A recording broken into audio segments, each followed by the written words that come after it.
नमस्कार, सुप्रभात। न्यूज छत्तीसगढ़ में आपका बहुत बहुत स्वागत है। इससे पहले आप छत्तीसगढ़ के कौन से जिले से न्यूज को देख रहे हैं, कमेंट में हमें जरूर बताइए। साथ ही डेली अपडेट रहने के लिए चैनल को सब्सक्राइब जरूर करें। धान कर्ज गैस और आवास पर होगा छत्तीसगढ़ में चुनावी मुकाबला।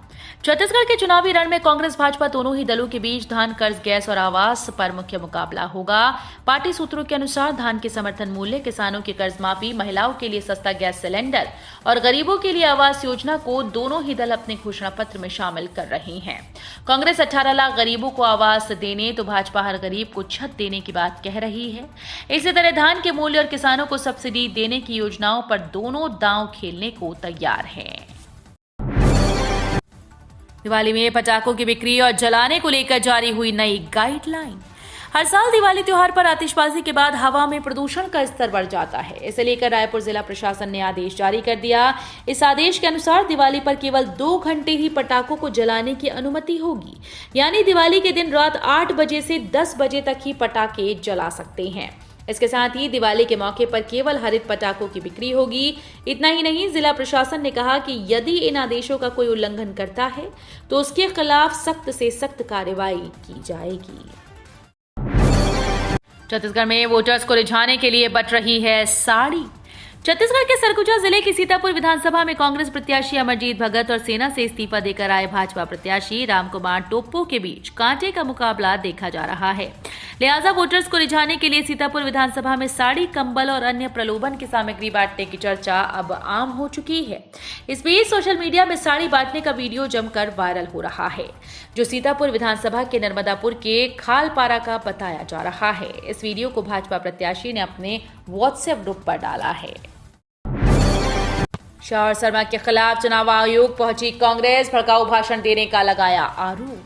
कांग्रेस ने केंद्रीय गृह मंत्री अमित शाह और असम के मुख्यमंत्री हिमंता बिस्वा शर्मा के विवादित भाषणों को लेकर चुनाव आयोग से शिकायत की और ज्ञापन सौंपे। कांग्रेस ने कहा कि भाजपा नेताओं के द्वारा छत्तीसगढ़ में चुनावी सभा के दौरान समाज के कुछ वर्गों को एक दूसरे के खिलाफ भड़काने की नीयत से जो बयान दिए गए, चुनाव आचार संहिता का ये उल्लंघन है। छत्तीसगढ़ के 3 एथलीट गोवा में दिखाएंगे दम। गोवा में आयोजित 37वां राष्ट्रीय खेल के एथलेटिक्स इवेंट में छत्तीसगढ़ के 3 खिलाड़ी अपना जौहर दिखाएंगे। चयनित खिलाड़ी नियमित अभ्यास के बाद भी मंगलवार को रवाना हो गए। पदाधिकारियों ने संघ की उम्मीदों के अनुरूप पदक अर्जित करने का विश्वास जताया। ये स्पर्धा गोवा में मंगलवार से शुरू हुई और 9 नवंबर तक आयोजित होगी। इस स्पर्धा में अलग अलग खेलों का आयोजन हो रहा है। इसमें देश के लगभग सभी राज्यों और केंद्र शासित प्रदेशों से विभिन्न खेलों में खिलाड़ी शामिल होंगे। इनमें एक एथलेटिक्स भी शामिल है। एथलेटिक्स का मुकाबला 29 अक्टूबर से शुरू होकर 3 नवंबर तक चलेगा। इस स्पर्धा के लिए छत्तीसगढ़ एथलेटिक्स संघ ने 3 खिलाड़ियों का चयन किया है। चुनावी सरगर्मियां तेज होते ही दिल्ली, मुंबई, इंदौर सहित इन शहरों के लिए 30% महंगा हुआ टिकट। प्रदेश में चुनावी सरगर्मी तेज होने के साथ ही त्योहारी सीजन का असर भी हवाई किराए पर पड़ रहा है। दिल्ली, मुंबई, इंदौर सहित कई क्षेत्रों का हवाई किराया 30% से ज्यादा महंगा हो गया। बताया जा रहा है कि सामान्य दिनों में रायपुर से दिल्ली का हवाई किराया 6,000 से 6,500 रुपए रहता है, जो कि वर्तमान में 8,000 से 9,000 रुपए तक पहुंच गया। साथ ही बहुत से क्षेत्रों में फ्लाइट्स फुल होने के कारण सस्ते फेयर ही खत्म हो गए। दरअसल नेता और वीआईपी का दौरा बढ़ जाने के कारण ये स्थिति बनी। जनता कांग्रेस छत्तीसगढ़ ने जारी की 5 प्रत्याशियों की तीसरी सूची। जनता कांग्रेस छत्तीसगढ़ की केंद्रीय चुनाव समिति ने छत्तीसगढ़ विधानसभा चुनाव के लिए प्रत्याशियों की तीसरी सूची जारी कर दी। पार्टी की तीसरी सूची में कुल 5 प्रत्याशियों के नाम शामिल हैं। इसमें सामरी से प्रभा बेला मरकाम, लोरमी से सागर सिंह बैस, मुंगेली से सरिता भारद्वाज, जांजगीर चांपा से रविंद्र द्विवेदी और महासमुंद के राशि महिलांग को अपना उम्मीदवार बनाया है। एक दिन पहले छत्तीसगढ़ विधानसभा चुनाव के लिए जोगी कांग्रेस ने 11 प्रत्याशियों की दूसरी सूची जारी की। छत्तीसगढ़ की इन 15 सीटों पर कांटे की टक्कर। विधानसभा चुनाव 2018 में छत्तीसगढ़ की 15 सीटें ऐसी थीं जहां हार जीत का अंतर 5,000 वोटों से कम था। इनमें कुछ सीट्स में तो यह अंतर 1,500 से नीचे रहा। कोंडागांव सीट की बात करें तो कांग्रेस के मोहनलाल मरकाम ने भाजपा की पूर्व मंत्री लता उसेंडी को महज 1700 वोटों से हराया। धमतरी में भाजपा की रंजना साहू ने कांग्रेस के गुरुमुख सिंह होरा पर मात्र 464 वोटों से जीत हासिल की थी। खैरागढ़ में स्वर्गीय देवव्रत सिंह ने 870 वोटों से विजयश्री पाई थी। इन सीट्स पर चुनावी समीकरण इस बार भी काफी दिलचस्प होने वाला है।